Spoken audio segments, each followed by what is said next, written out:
I'm Lisa Mitchell, certified body language trainer and communications expert. And this is People Reading with Lisa Mitchell, the show where you learn how to decode everyone around you and show up in a room exactly the way you want. Let's get started. Welcome to the People Reader Show. I am your host, Lisa Mitchell. I am a certified body language trainer and a communications expert, and I am helping millennial women crack the code in business and in life. And I'm doing a rare solo round today for this episode of the show because I had an amazing experience that I think the time is right to talk about this. And I wanted to make it the focus of this week's show. It really is going to help anyone who is in transition, anyone who maybe has experienced pain or loss or trauma and is trying to figure out, how do I get to the other side of that? How do I use what I've been through? How do I take this loss and how do I optimize it? How do I give myself the time to heal and to optimize it and really use it to propel me forward in whatever comes next, to help me move forward in myself with greater confidence? How can I show up in a room on the other side of this loss or trauma and really feel like I've taken the appropriate amount of time, and now I know exactly how that pain or how that loss is going to serve me in my efforts. So I want to start with sharing a story with you about a recent coaching session that I had with one of my clients. And I knew that she was in the field of helping families deal with the transition in the process involved with organ donation. What a unique environment to walk into every day. What a stressful set of circumstances to help families navigate, and what a wonderful yet tragic set of circumstances has to come about in order for someone to have a successful organ transplant. And I really had very little knowledge of the process. I've never really known anyone closely that's gone through it, and on either side. And we hear the stories of the people, the selfless people that sign up and commit to be organ donors, and when their time comes and they lose their lives, they honor that commitment, and their families honor that, and honor their spirit by fulfilling those wishes, and really help other people live in memory and because of the sacrifice of their loved ones. And I just think it's such a heartbreaking process for the families that are involved on the donor side of things. And it's such a celebratory and an amazing and blessed moment for the people that are on the receiving side of that process, and just talk about the entire range of emotions. So as I was being educated on this process through my client yesterday, I was asking her, what are some of the challenges that you are coming up against, that you feel maybe are need to be thought through or talked through, or maybe some skills gained or strategies to help make the process smoother on your side, so you can fulfill your duty and really help navigate this process with both the medical professionals and the families involved. And she said one of the things that she hears most often from the medical providers and the nursing staff and the people that are really on the front lines with these donor families is that it seems to take so long. And so I was curious about that, because I would have thought that kind of the call is made, the person is declared deceased, and immediately the transition process begins to prepare both the recipient and the organs themselves to get down the road in the process, to begin the transplant process. And what I was really surprised to learn from her is that there actually is kind of this window of time. And it begins, as I understand it, and again, I'm not a clinical professional, so I'm going off memory of our conversation, but it begins when the patient is declared brain dead. Then this window of time starts. So think about this. So a person has basically died, been declared brain dead, and they're being sustained from a physical standpoint, their organs are still functioning because of the assistance of equipment. So without that equipment, the person would be deceased, and the organs would stop functioning, and they would kind of lose that window of opportunity to prepare the recipient for the donor gift. And what she was saying is that sometimes that window of time is questioned. Why do we need it? Why is there a pause? Isn't this just prolonging the experience and the sadness of the family, of the donor family? Like, why do we do this? Like, it's so difficult to walk through and kind of prolong this process. And what she knows would be so beneficial, and what she tries to really facilitate and communicate, is that window of time is critical. And she told me about a phenomenon called broken heart syndrome. And it's a kind of a common term for a medical phenomenon where, in this case, once a person is brain dead and their body begins being sustained on machines, things kind of start going wonky. The body goes physically kind of into panic mode, and it's trying to compensate and function and figure out what the heck is going on, because the environment has changed so much. And one of the areas that's most heavily impacted is a person's heart. And it's called broken heart syndrome. There's different levels and stressors that really, if the heart organ was harvested while it was in that state of broken heart syndrome, the odds of a successful donation and implantation greatly decrease because the heart isn't ready. What's really interesting is when that window of time is provided, the heart can actually kind of heal itself. So it can come out of that broken heart syndrome, and it can maintain some resemblance of balance and function again. And what it really does, what that time frame really does, is it optimizes the odds of success in the new environment. That's why it's there. And once she explained that to me, it really, well, first of all, it wrecked me. She's telling me about this process, and she's telling me, kind of describing how it's working with the families and the care providers and the medical staff and the timelines and all of this delicate balance of just really needing to show up in those spaces for these people on all sides and all parts of the spectrum for this. And I thought about, gosh, what pain, what loss, what trauma do we have in our own lives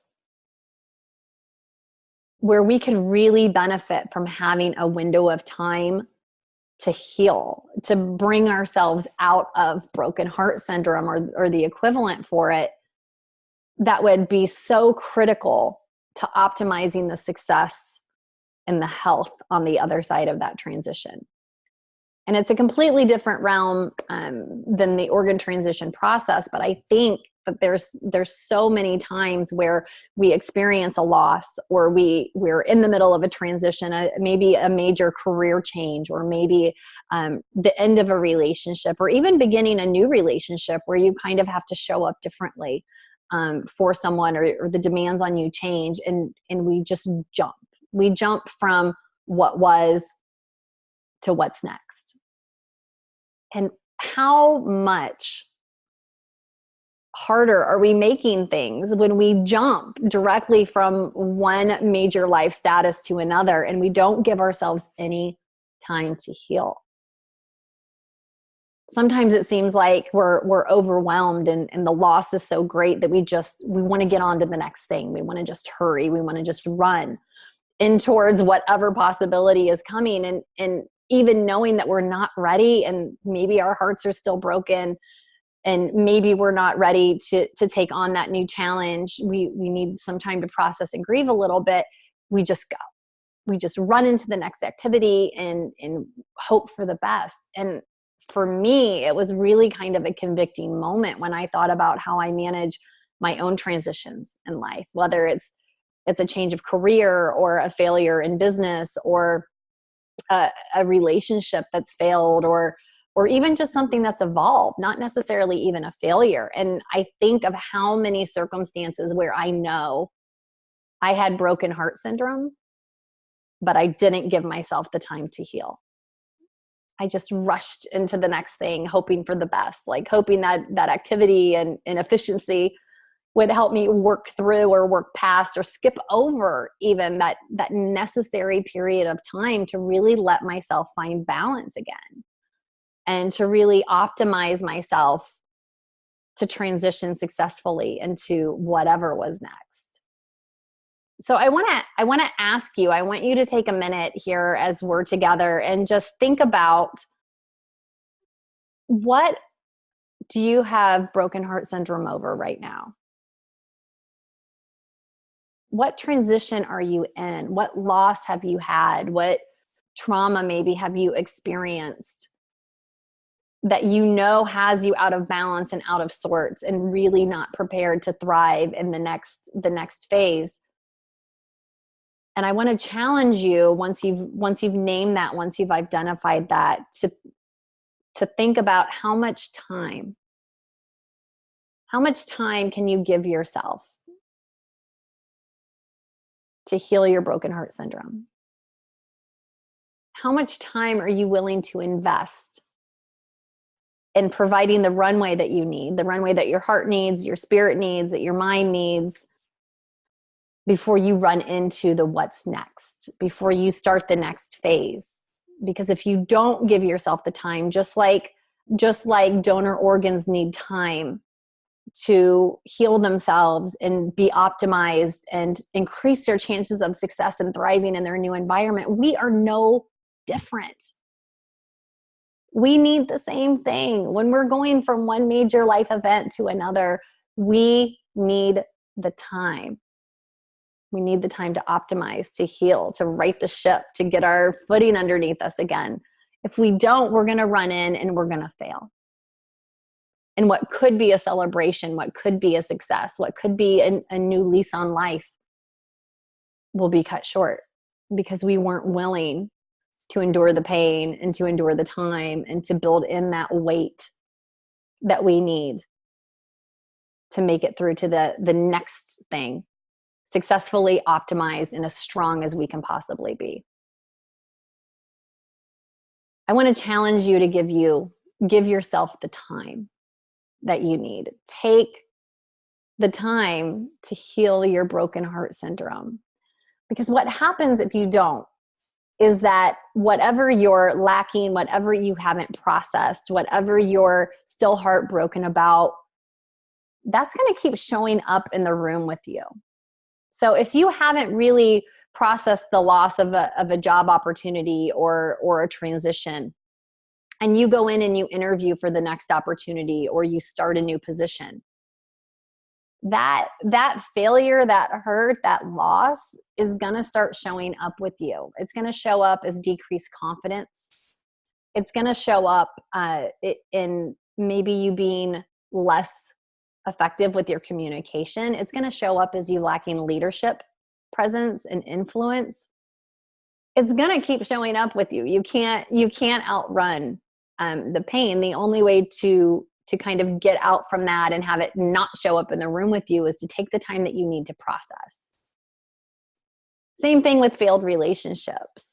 I have my Shiny Things podcast that's about digital dating and how to navigate that territory. But one of the things that correlates strongly there as well is how people approach relationships.